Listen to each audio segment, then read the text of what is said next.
Buckingham Palace courtyard, 8:52 a.m.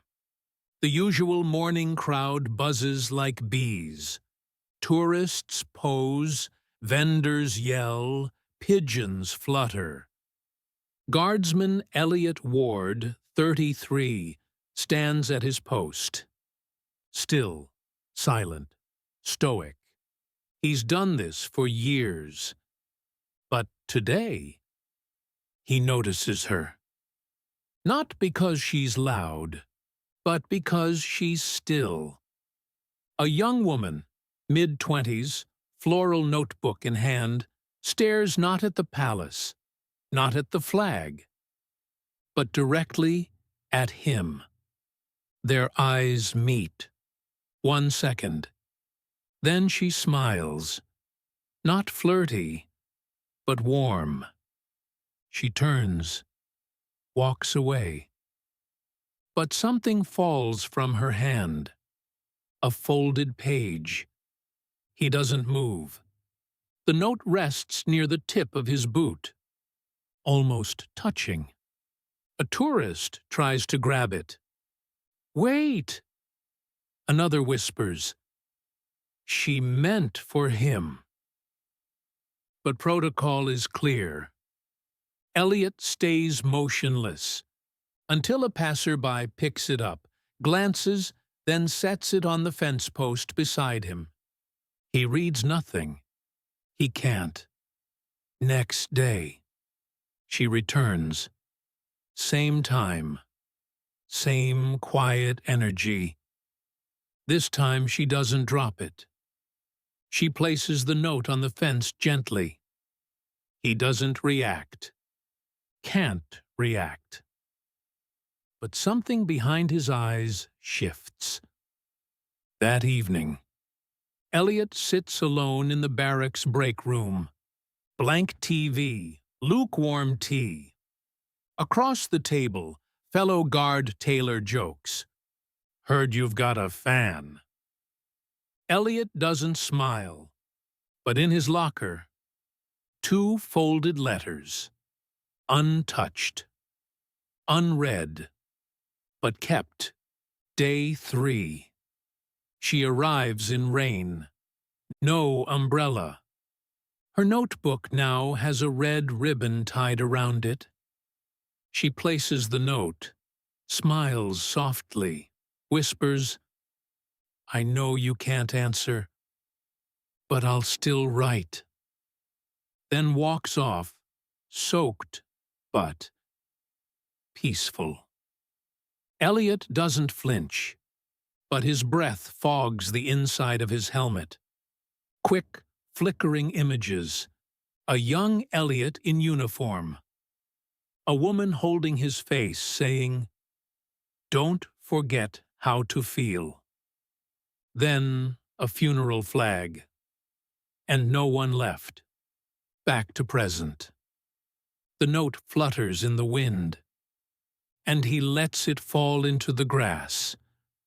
But once the crowd clears, he bends, picks it up, alone.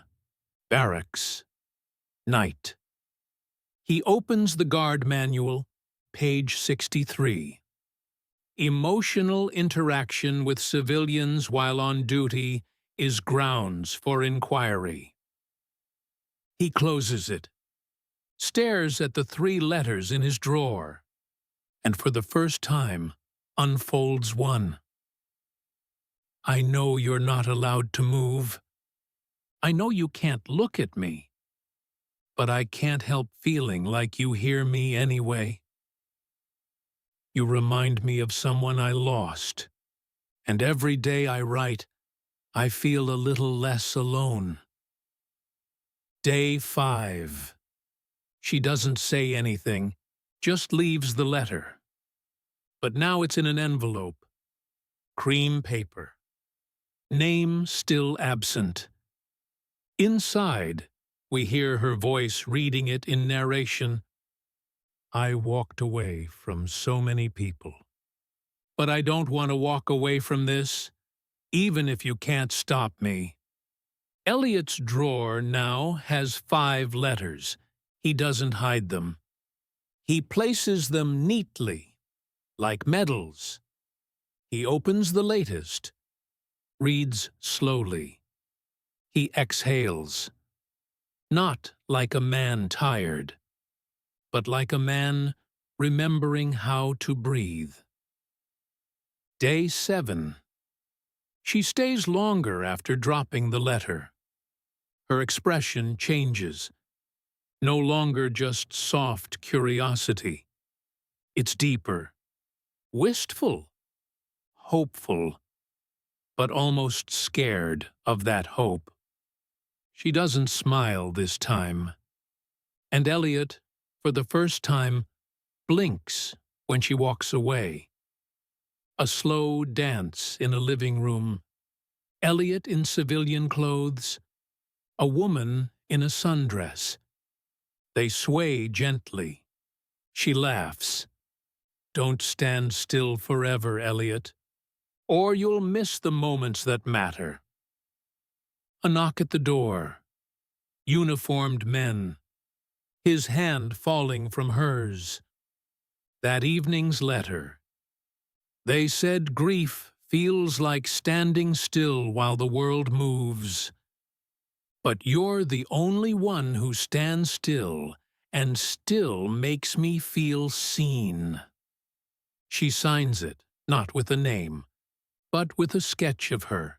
Hair in a bun, a scarf, those boots. Elliot stares at it longer than he should, then folds it again, carefully.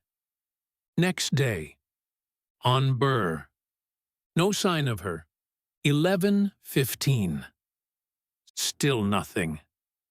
Elliot's breath hitches. He tries to focus, stand straight. But the fence is empty. For the first time in days. No letter. Still no letter. No girl. Tourists laugh.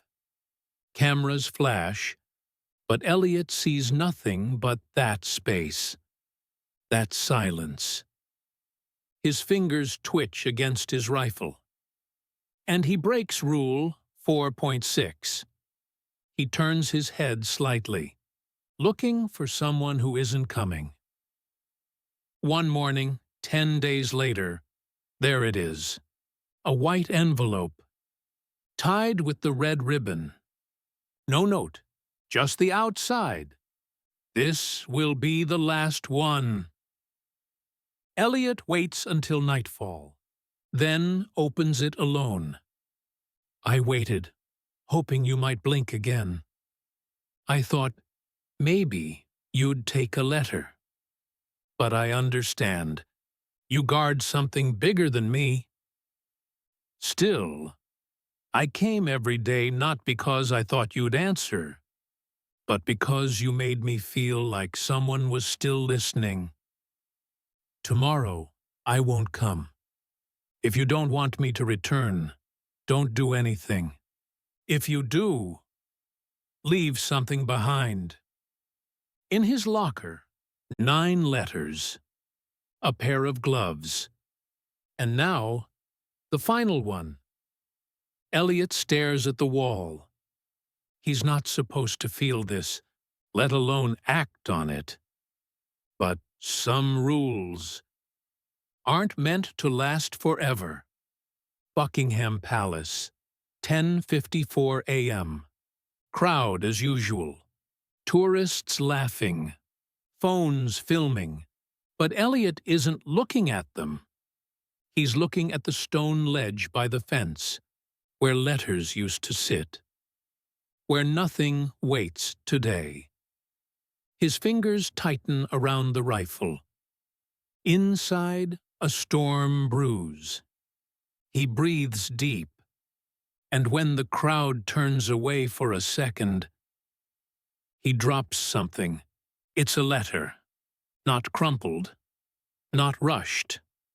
Placed, deliberate, addressed in careful block letters to the girl who waited.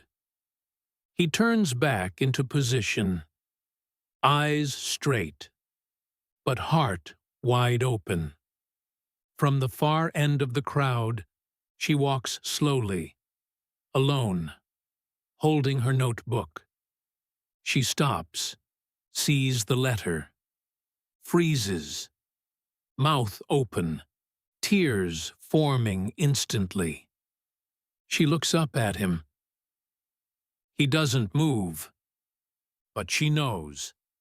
She reaches out, grabs the letter with shaking hands. She sits on a bench nearby, opens it. You wrote to someone who was never meant to answer, and still you were heard. I can't tell you my name, but I remember every word. I've guarded many things, walls, symbols, people, but nothing has ever been harder to guard than my own heart. You broke through without saying a word. If you return tomorrow, I will too, not as the guard, but as the man you waited for. She folds the letter, holds it to her chest, and smiles for the first time in weeks. Across the courtyard, Elliot doesn't move, but behind the helmet, his lips twitch, a half-smile. The first one in years, next day. The crowd comes, but Elliot doesn't stand among them. No red coat, no rifle, just a man, jeans, coat, nervous hands, waiting by the palace fence. She arrives. He nods once, and she walks to him. They don't hug, they don't cry, just a pause. Then, you read them? She asks. He nods. Everyone, he replies. A pause. I thought you couldn't speak. I wasn't supposed to, he smiles. But you made silence feel like a conversation. They walk away from the palace together. No music, no narration, just footsteps side by side, and a folded letter between them. The palace looms behind, still guarded, but the heart that once stood still finally moves. Some love stories aren't written in messages, but in patience. Some connections don't start with words, but with silence that listens. Cut to the bench, where the last letter was read. On it now sits a new notebook with a ribbon, blank, waiting for the next story.